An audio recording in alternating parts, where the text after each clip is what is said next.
Hello, friends. Welcome to Spooky AF. This is Suze, and I'm joined by my co-host, Rob. Hello, everyone. I hope you're all keeping well. So, I guess we'll just dive right in. I was inspired by the previous episode, at least I think it'll be the previous episode, it'll be the previous one we recorded, about the Aurora UFO, Aurora, Texas UFO that Rob did, and I was inspired to keep digging into some Texas paranormal phenomena, because there's quite a lot there. I love that I've inspired you to explore your paranormal roots of Texas. Absolutely, and there's even I'm going to do two stories today, and one of them is actually from my hometown, and it started a kind of global phenomenon of this type of story. So buckle up, buddy.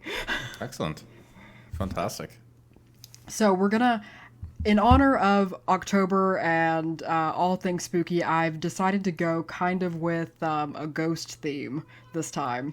So we're going to look at two Texas ghost phenomenon, and I would say phenomena rather than stories, because they're you can engage with these ghosts, and there's tangible output from them. So it's not just a story to be told around a crackling fire. So you can actually interact with them, is what you're saying? Yeah. Fantastic. Absolutely. So on our planned trip to Texas, we need to these have to be hotspots on our map. I'm already sold. So I'm going to start with, there's one that's like a benign kind of lovely ghost encounter that's a bit sad, but also just with a hint of creepy to it, and then I'm going to move into a more sinister one. So our first story starts in San Antonio, Texas, which, if you don't know anything about San Antonio, it's the home of the Alamo. Oh, cool. Excellent. I was just about to ask, what's the deal with San Antonio? Yeah, exactly. It's the home of the Alamo, which, as we learned from Pee-wee's Big Adventure, has no basement. It's also home of the sports fans are going to absolutely crucify me for this, but I think it's the San Antonio Spurs, which are a basketball team, she says tentatively. You've either got it completely correct or you've just offended a large amount of people. Hopefully there's not a lot of overlap in the Venn diagram of people listening to spooky podcasts and massive San Antonio Spurs fans. If it makes you feel better, I did just Google San Antonio Spurs, and yeah, can confirm they are a basketball team, so you're good to go. Oh, thank God. So, San Antonio is actually a pretty cool city. I've been there a few times, mostly for marching band trips, which tells you how much of a nerd I was in high school. And they have a lovely river walk with all these kind of historical-esque looking buildings surrounding it, where a lot of people have their quinceañeras, which is, if you don't know, is like a celebratory 15th birthday party for girls. And a lot of, primarily Catholic culture, I believe. At least all the ones I went to were also accompanied by a Catholic mass. But so you'll see a lot of girls running around in ball gowns next to a river as you eat your queso and delicious salsa. Amazing.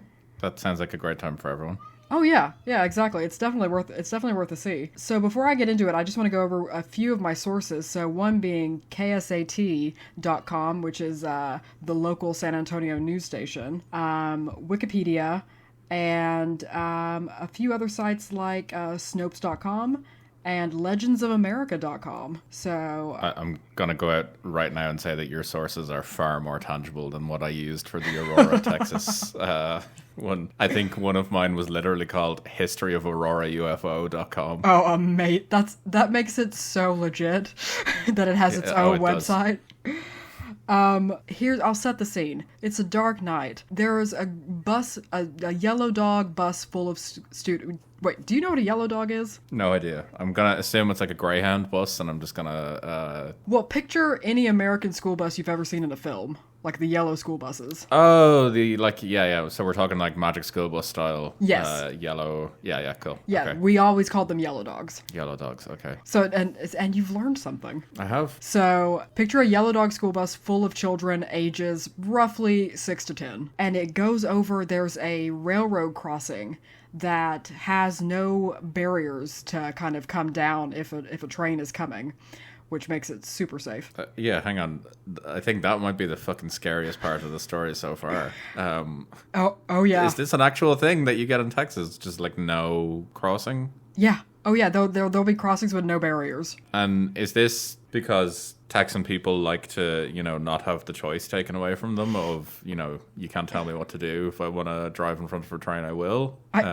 Or is it a funding thing? I think it's a funding thing because a lot of these, you'll see a lot of them. So this takes place just outside of San Antonio. So you'll see a lot of them in rural places. You'll get these kind of crossings without barriers, and they've just been there. They're on kind of dirt roads that don't get traveled often, so there's not a lot of infrastructure there, and that being the reason. Cool. Okay. Excellent. So you've got this railroad crossing. So you're on a dirt road, and you've got this railroad crossing, no barriers, and the school bus goes up over the railroad crossing, gets halfway across, and all of a sudden. Sorry about the screaming children outside my window if you can hear them. No problem. Which actually goes with the story. I was just about to say it adds a certain level of terror. Yes, it's some ambiance to the story. Yeah. The bus breaks down halfway over. Of course. And this is an indeterminable number of years ago. Let's say it happened in the 50s. Naturally, yeah, that's absolutely fine. Yeah. So you've got boys in button-up white short-sleeve shirts, and you've got girls in little poodle skirts, like your proper 50s Texas nonsense. Mm-hmm. Bus breaks down. All of a sudden, what do you know? Train out of nowhere just blasts through the bus, obliterates these kids. They are decimated. Just done. Oh yeah. Not a survivor among them, limbs everywhere, just horrible tragedy. Cool. Is there evidence of this tragedy? No. But did it happen? Absolutely, because everybody talks about it. But do you need evidence when you have, stories about it? And as you said, there was no crossings here. So I would imagine that the safety standards in this area aren't particularly high. So it doesn't really surprise me too much that there's no evidence of this, and we don't need evidence. No, not at all. And it was so long ago. You just expect that it wasn't recorded properly in proper channels, and it's just lived on in the memories of people who were traumatized by it. Yep, of course. The evidence is all in everyone's memory. We don't need anything more than that. Absolutely. All these kids die. You've got an area now that is rife for being a haunted railroad, and that is what you get. Amazing. So here is how you interact with these ghosts, because they are still around and they are still working their I'll get to it, but maybe their magic has been lessened of late because of some infrastructure that's been put in place. Incredible. So do these ghosts have is there a name for them? Is that they're commonly known by, or? No, they're just known as the San Antonio Ghost Tracks. That's amazingly on the head. I don't know what I expected. Yeah, there's just no more precise answer you could give to that. Yep. If let's say that we are on a drive outside San Antonio, and we are on we come up to these ghost tracks. Here's what we can do to interact with these ghosts. You can pull up onto the ghost tracks, put your car in neutral, Well, sorry, we're in Texas, so please, it's a truck. It's not a car. It is a truck. Well, it kind of needs to be a car, because it needs to have a boot that you can, and I'll tell you why. Because what you need to do is you need to cover the outside of the boot in baby powder. Okay, so stay with me. Okay. So, all right. Yeah, keep going. So you've covered the boot in baby powder. You've put the car in neutral. And you've parked in the middle of the railroad. So I would say please be aware of actual trains, because it still is a track that is in use. But in a way, you don't have to worry about the trains, because before you know it, your car will begin to roll over slowly and then rapidly gather speed until it completely rolls off the tracks. And you're like, whoa, what happened? You get out and check the boot of your car. It's covered in children's handprints in the baby powder. So, okay. So you park your car. Yep. I'm assuming, you get out, you don't put it in park. No, you put it in neutral. Okay. Because the ghost can't overcome a parking brake. Yeah. And then you cover the boot of your car in baby powder. Yep. So your car starts to look like a Colombian drug lord's car. Oh, yeah. And then you just step back and just let the kids do their thing. Yep. Oh, yeah. You just... And they push it out of the way. Yep. And that's really helpful. It's really helpful, isn't it? They're very benign, lovely ghosts, if you think about it. If you could harness the power of these children, especially with the working laws in the States at the moment anyway, I'm sure someone has looked into this, that if you could harness the power of these ghost children, you could viably set up a recovery service for breakdowns. AAA ghost style. Yeah, you don't even need to pay them anything. They have this whole just, ghostly duty to not let people have the same fate that they did. So if you can harness those little kids, you're sorted. Oh, absolutely. That's not a bad idea. And I think I would appreciate if I were broken down and instead of some like burly, aggressive guy who's upset that I have like intruded on his day coming to get me, if like a group of pearlescently translucent children came to rescue me from the side of the road, I think that would be quite charming. Yeah, you've got like Sarah Lynn and Chet from 1950s America pushing your car for you instead. Yeah, you've got Rusty and Gatlin, proper good old Texas names. There's a Jacob in there as well, I'd say. Oh yeah, there's definitely a Jacob. There's a Dustin. Gotta have a Dustin in there. Yeah, and then there's just a bunch of girls with double barrel names. Oh, like Peggy Sue and Sue Ellen and all that. Oh yeah. Good Christian names. Yeah, and you have to imagine that. You know that in the popular mindset, all these kids are white. Well, I didn't want to say it, but you did say 1950s Texas, so rural Texas. So yeah, that's basically how you can engage with the ghosts, and people have been engaging with them for years, and they've built kind of this like reputation in Texas. Because I remember hearing about this growing up, is this sort of like ghost track where ghost children will push you over. And it's one of those things as well that I'd love to see how far you can push this. You know, like as I said, if you pull up in a truck, you know, are you going to get pushed, or are they just going to be like, "No, fuck that, we're children." You know, like, what do you expect we can push from a car. us? You fucking monster. Like you park a lorry on the tracks, and they're like, what do you want us to do with this? You've made your own bed, sir. You've been negligent. Is there? Can people interact with them in any other way? Like, do people kind of like? I don't know. Do they leave anything out for the ghosts? Do they ever? Is it just handprints that are in the baby powder, or am I asking questions that I shouldn't be?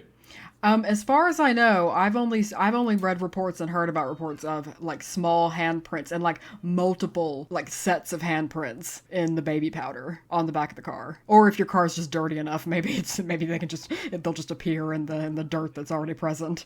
Could you imagine if you didn't know about this and you're that like 1 in a million person who legitimately breaks down on these train tracks? Oh God. You get out of the car and you're like panicking. You're like, fuck, like the car is done. Like I can't push it. You know, for some reason you've got like a broken arm. I don't know. Yeah. And then all of a sudden you just hear this like whisper of like, we'll do it. Don't worry.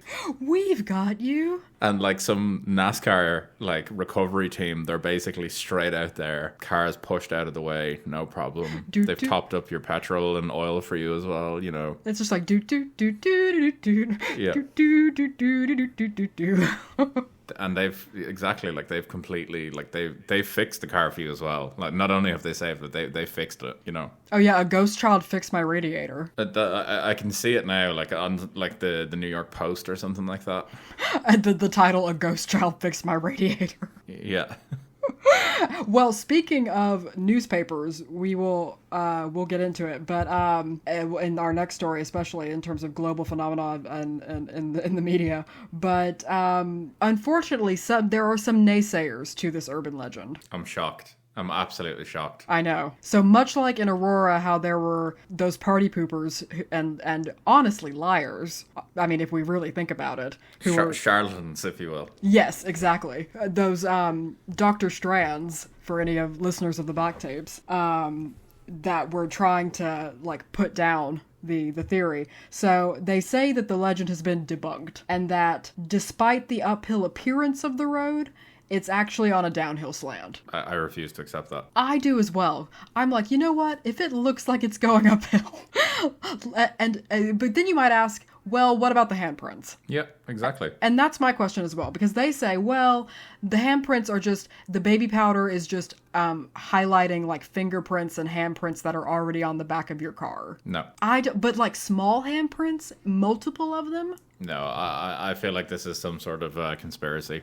Yeah, as a child-free woman, I would not expect there to be small handprints all over the boot of my car. This is big recovery trying to come in and prevent my business empire from taking over.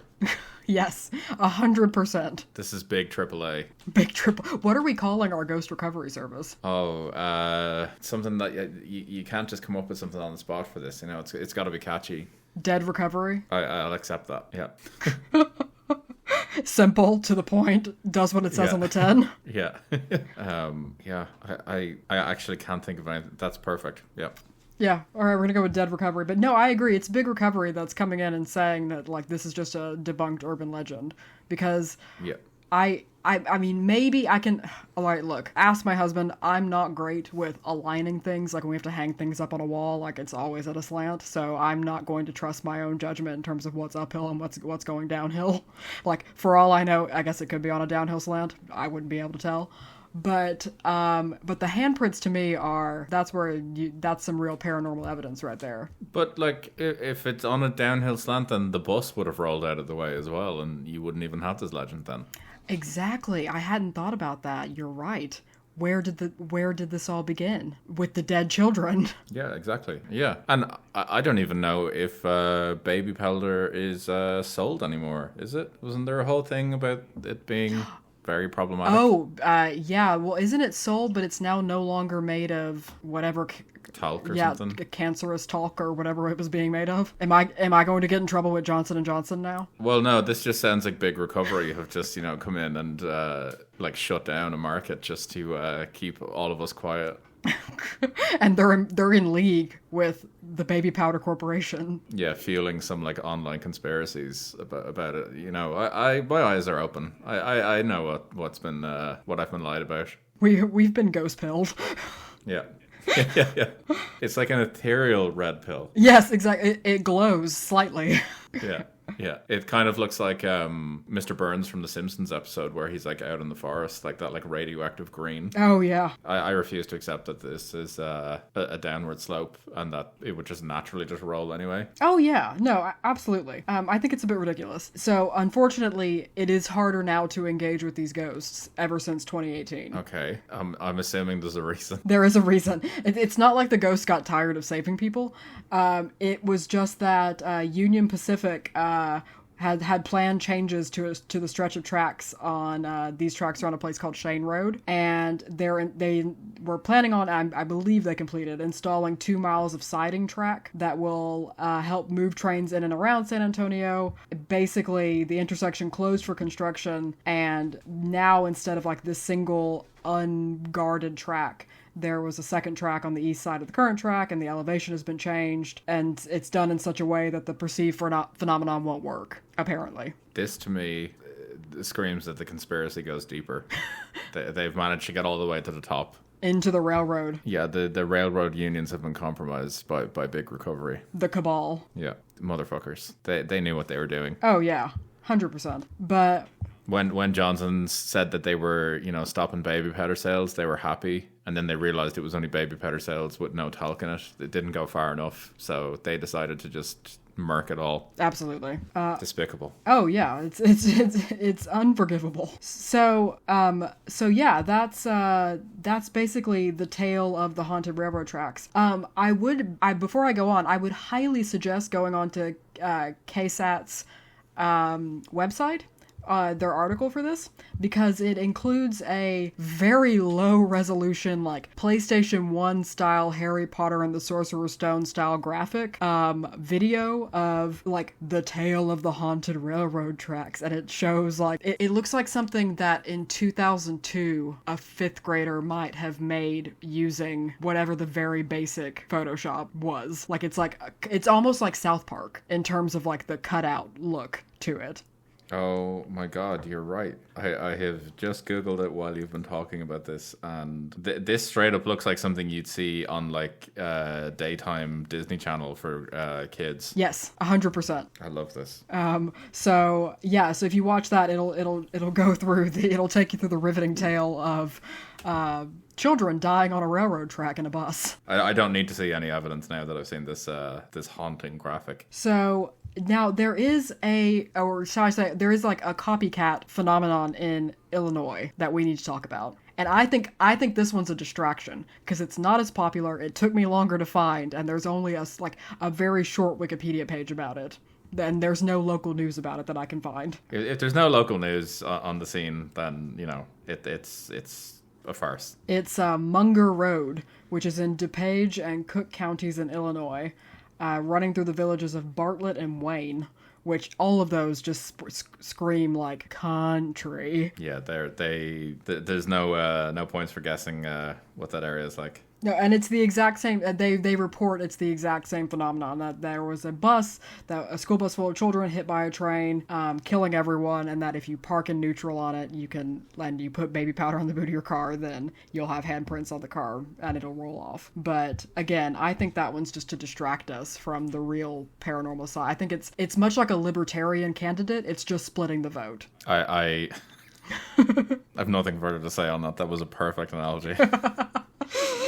That's my initial story. That's my benign Texas ghost story. And there's even, if you go to legendsofamerica.com, there's somebody has written a very elaborate and emotive version of the story. That's like, according to legend, it was a rainy Texas morning as the train moved swiftly down the tracks. Like, the narrative on this thing will keep you riveted. Excellent. You need to sell the story to people. They need to live that story. Yeah. Oh, yeah. And there's even a picture included of some negative image children doing Ring Around the Rosie that has been photoshopped onto train tracks, but the sizing has been done wrong. So the children look like leprechauns on these giant train tracks. Of course. Even better. Yeah. I'll have to send you the photo afterwards. Yeah, please do. So yeah, those are our kind Texas ghost children. Okay. Amazing. Are you ready for the more malignant spirits that are roaming in children's bodies around Texas? I am thoroughly looking forward to whatever this is. You said inspired a global phenomenon. Yes, and so I'm ready for this. You will have heard of it. So have you heard of the black-eyed children? I have. Not a huge amount about them, but I am aware of them. You're aware of the phenomenon of like scary black-eyed children kind of appearing. Yeah, I think there's something in Irish folklore about them, but it may not necessarily be like black-eyed children. But yeah, I'm aware of their existence. Yeah. So see, it's a bit of a global phenomenon, and its popularity in more recent years has started in my hometown of Abilene, Texas. So it started with and it was published in the Abilene Reporter News because the guy it happened to was a reporter. Oh shit. Yeah. Okay, amazing. So like perfect setup for this. Yeah. It was published in 1998, but the encounter happened in 1996. Okay, cool. Okay, so we're previous century. Yep. We're like, picture it, we're late 90s in mid-sized city in Texas. There's not a lot to do there now. Was probably less to do there then. Garth Brooks is probably on the radio. Oh yeah, 100%. Smashing Pumpkins. We, on this side of the pond, we had the Spice Girls taking over the world at this point. And yeah, I would imagine they may not have been as popular in this part of Texas. I could be wrong. I could be, could be wrong, but... to go on a small tangent, you are 100% wrong. Amazing. I love that. I'm so happy that I opened up this topic. I'm delighted to know that they got over there. I was so obsessed with the Spice Girls. Brilliant. My friends and I used to fight over who got to be what Spice Girl when we played, I guess, the game of Spice Girls. Of course. And everybody wanted to be Baby Spice, and nobody, for whatever reason, nobody wanted to be Ginger Spice. So we often got into full-blown arguments, and then had to stop the game of Spice Girls. That's a beautiful story. I'm so happy I brought up the Spice Girls. So what? So yeah. So in setting the scene for this, you can picture 1996. I would have been 6 years old. Me like bopping to like Spice Up Your Life. Mm-hmm. Yep, perfect. So the reporter's name is Brian Bethel. He was parked in. This is his story. So he had left his apartment. It was already dark out, and he had parked. I think I can't remember where he was, on his way somewhere, maybe a party or something. But he had parked outside of a local movie theater. And he mentioned the price of the movie theater being $1.50, which tells you exactly what year this happened. And just for reference, now if you were to go to the cinema in Abilene, how much would you expect to be paying? Oh God! So for a ticket now, you're probably expecting to pay at least a tenner. Yeah, that's quite a markup. Yeah, and then like God forbid you want popcorn, and of course you want popcorn because you're not an animal. You do. You're not an animal, but aren't they weird about that in the States as well? And that you can't bring in your own stuff from the outside? Oh no, you cannot. If you bring in too big of a backpack, they will search it. That's so funny. Oh yeah. So we used to bring in small bags, but try and like stuff them with confection. Texas never ever changed. They'll search you for Maltesers, but not for a handgun. Oh yeah, no, you can absolutely go into a theater with a handgun. Yeah. But no, definitely no M&Ms.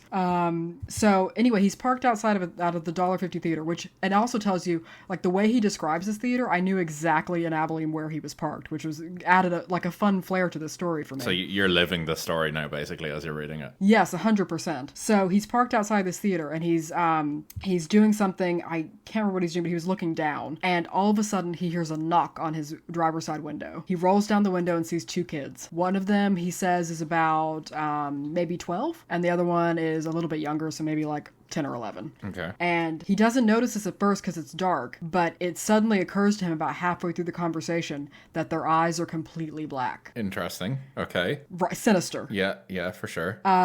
So the older one asks for money, but then says, actually, can we have a ride? And Brian Bethel says, absolutely not. Yeah, very much so, understandably. Oh, absolutely. So yeah, he tells them that no, they cannot get in the car. He has a bit more of a conversation with them. The younger one never speaks, but then as he's having this conversation, so let me tell you a little bit more about the boys. So he said, between one boy, a somewhat suave, olive-skinned, curly-headed young man, and the other, a red-headed, pale-skinned, freckled young man. So an Irish lad and an Italian lad.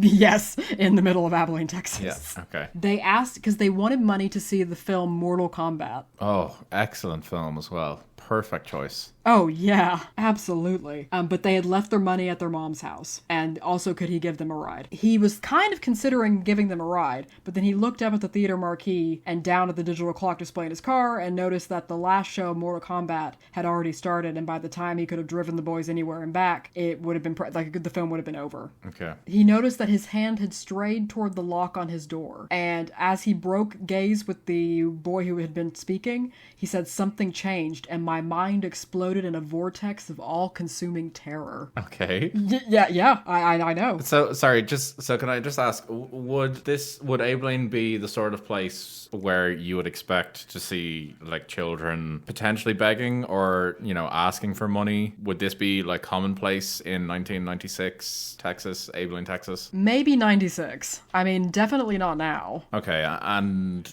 would it be kind of the sort of place as well where, like, would it be the sort of, like, size town where you could viably expect kids to basically just ask for a lift somewhere because they don't know any different? Like, is it that kind of, like, small town America sort of style town, or is this more like small city and it's a bit unusual for kids to be asking? It's more of like a small to mid-sized city, and it would have been a bit weird. Okay, cool. So, especially in the part of town he was in. Okay, so this is just straight up strange to begin with. Yeah, so and it's late, and so to see kids that age kind of out and about that late, even then it would have been strange. I mean, it would have been even more strange now, but it still would have been odd for the time. Yeah, and I'm sure he was probably, like, initially concerned that it's two young kids, like, out late at night. Like, you'd understandably be concerned, but when one of them basically, like, evolves into Professor X. Yes.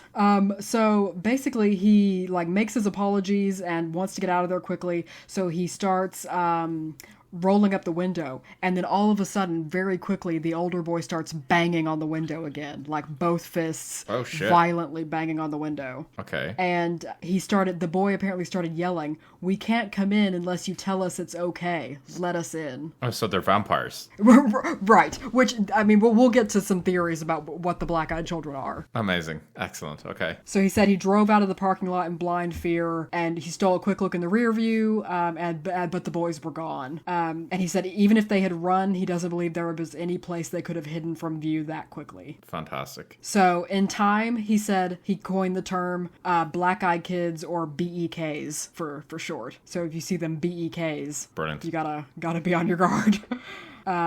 He said he wouldn't have chosen the acronym, but it's the one that the internet knows. Amazing. So yeah, a little bit about Brian Bethel before we get into the BEKs.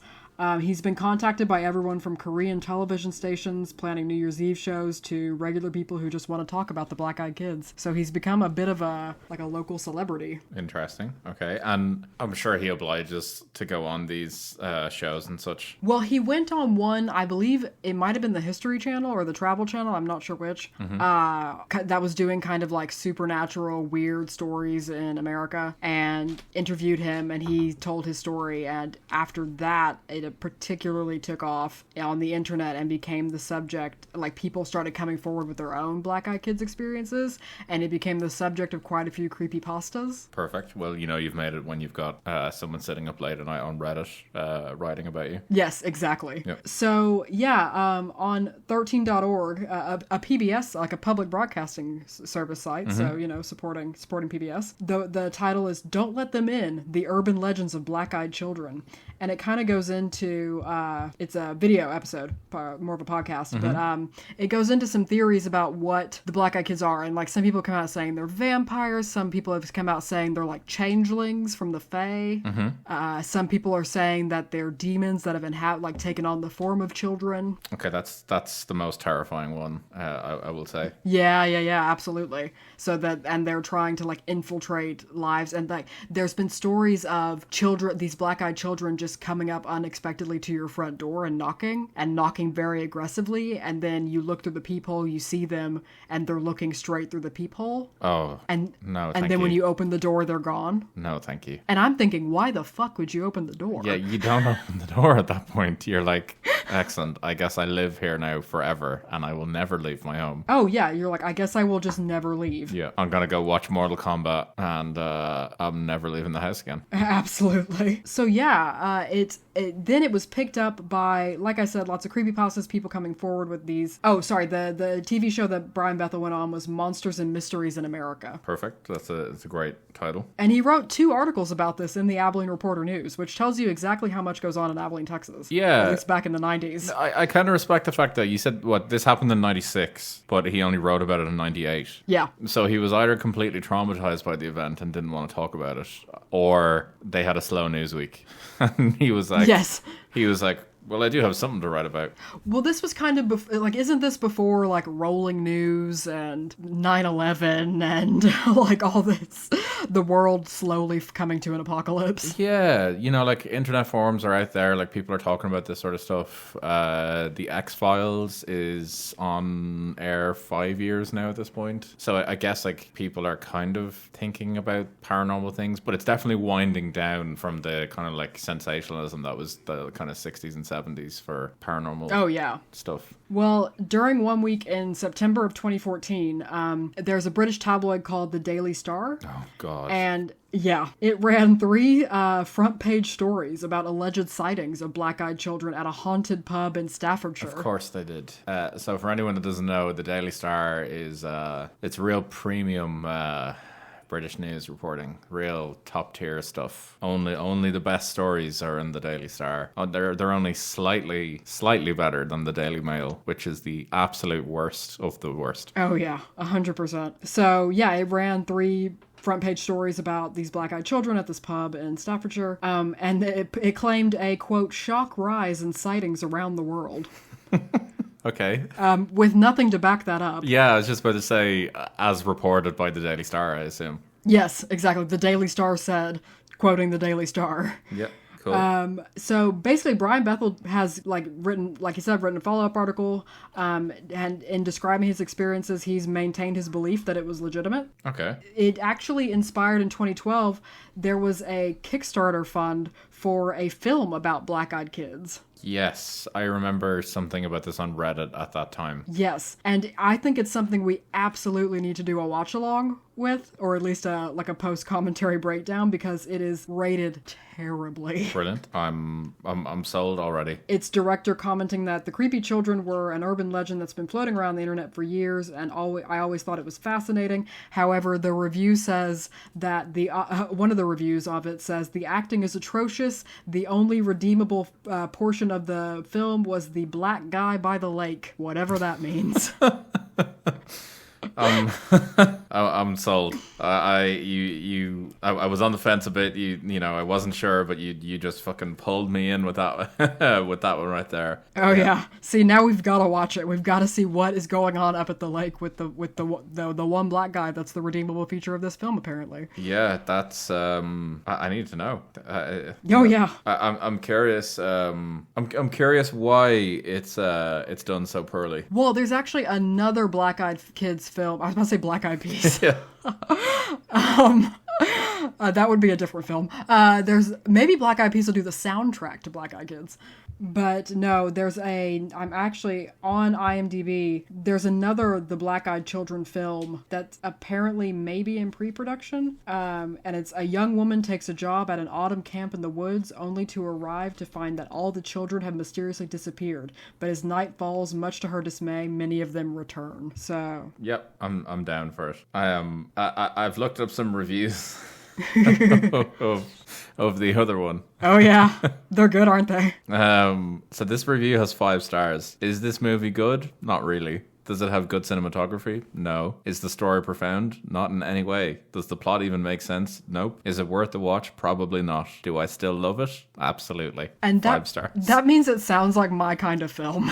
Yeah. The other one that's really pulled me in is the 2-star review of, for a movie made by a teenage girl, I think it was pretty okay.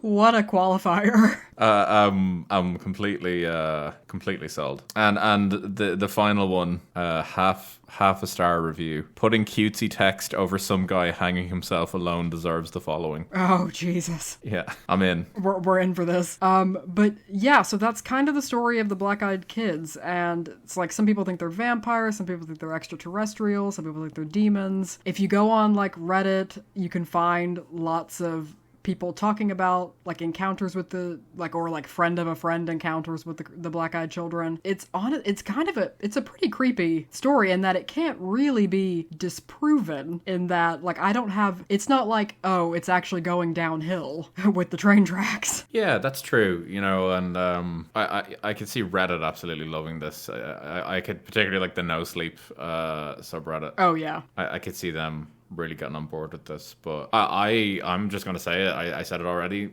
They sound like vampires, especially the whole we can't get in unless you invite us sort of thing. Mm-hmm. That's that's Vampire 101. They can't come into your house unless you invite them in. Yeah, and with the completely black eyes, that's like vampires a la 30 Days of Night. Exactly. So maybe they're just not in the Arctic Circle. they're in Abilene, Texas. Which I'm thinking for a place that gets so much fucking sunshine, why are they there? Yeah, they're daywalkers. Well, you did say one of them was Ginger, so he's clearly not getting out in the sun that much. So true, very true. I don't know what would be more terrifying though is the fact that they could be these paranormal creatures, or just random kids coming up to the window of your car, late at night, knocking, asking for a lift or money. Well, the scariest part to me is when the boy starts banging on the window violently, out of nowhere. Turns on a dime. After he's already done some sort of psychic attack on you. Yes, 100%. I love how the other kid that was pretty chill the entire time, he was clearly just I guess if you give me a lift that'd be great, but I'm not going to really cause too much of a fuss. And then the older kid is just absolutely not. You are dinner for the night.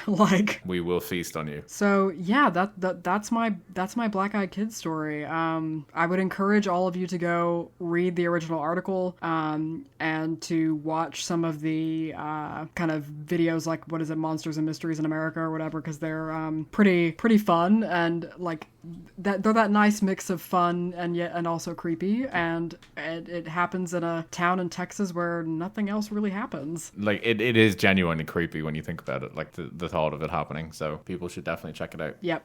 100%. And like I said, you search Black Eyed Kids and you will be gifted with many a link. A lot of them to Reddit, so, enjoy. Yeah, viewers beware. Yeah, exactly. Tread carefully, dear viewer. Especially modern Reddit after everything that's happened. Yes, exactly. I was today's Reddit is kind of the Wild West again. But, that shouldn't stop people from looking at older Reddit posts talking about all of these things. And the San Antonio baby powder children. The San Antonio baby powder children. I'm actually gonna go after this now and see if I can find some like grainy YouTube videos of people showing evidence of their cars being moved across train tracks. Oh, and it's been recorded on a flip phone. 100%. And there's gonna be someone in the comments. There's gonna be people in the comments being like, "This is bullshit," and then there's gonna be someone there called like Truth Seeker 420. Who's gonna say like, ignore all these people in the comments. They don't know what they're talking about. You weren't there, man. I've seen it myself. I've lived here for 50 years, and those kids are real. They've saved me multiple times. And he's the guy that you want on your side when it all goes down. Truth Seeker 420. He'll be your shepherd in the apocalypse of demons and ghost children. We need to contact him when we finally like establish dead recovery. Yeah, exactly. He's not going to bow down to big recovery. He knows what's up. Yep. AAA does not scare him. Yeah, we just don't need to look at the rest of his opinions on things because we may not want him on our team when we find out. Yeah, no, we definitely don't want to know how he votes. No. Well, it's probably a fair assumption. Yeah, it's a fair assumption. Yeah, we know how he votes. We'll take all of this into consideration as we set up dead recovery. Don't worry, dear readers. And we'll update people in the future in how we're setting up the business. The tax will certainly be paying, and I think if and when we get merch, we should have like dead recovery as a T-shirt. Yeah, a dead recovery T-shirt. I'm all there. Oh God, that would be hilarious. Okay, yeah, no. Instead of like a car jack, it can be like 2 bones. Yes, 100%. Yeah, and just have no other context to it. Just be like dead recovery, and then maybe like a glowing car on the back. And like we'll get like a completely like illegally removed image of just generic baby powder. Yes. Oh, yeah. Just child's handprints on the back of the shirt. Yeah, that would be perfect. That'll be our first T-shirt. We promise readers. Yeah, 100%. I can already see it perfectly in my mind. And I will wear it proudly. Oh, 100%. So yeah, that's all I had. Those are my rich Texas phenomena. We will move on from Texas phenomena. I was just kind of inspired from because I had never heard of the Aurora UFO incident, and so I was just kind of inspired to look a bit more into my home state. It's a big place. I respect that. I respect that. Yeah, we will be moving on from Texas. I think my next story coming up is actually a story close to my home. So we can fall into a good old Irish folklore story again. Oh, perfect. Happy autumn. It's officially spooky season, so embrace your spooks. Yep, enjoy those pumpkin spice lattes while you can. Yeah, wear jumpers and talk to black-eyed children. And don't let them in your car. Don't let them in your car or your home. That's all I have to say. And if you do, get video evidence. Yes, please send it in. Then we'll accept it. Yeah, if you tweet us with video evidence of a black-eyed child at your door, then we'll accept you risking your life to let it in. All right. Well, it was great hanging out with you guys, and we will see you next time. Bye-bye. Bye.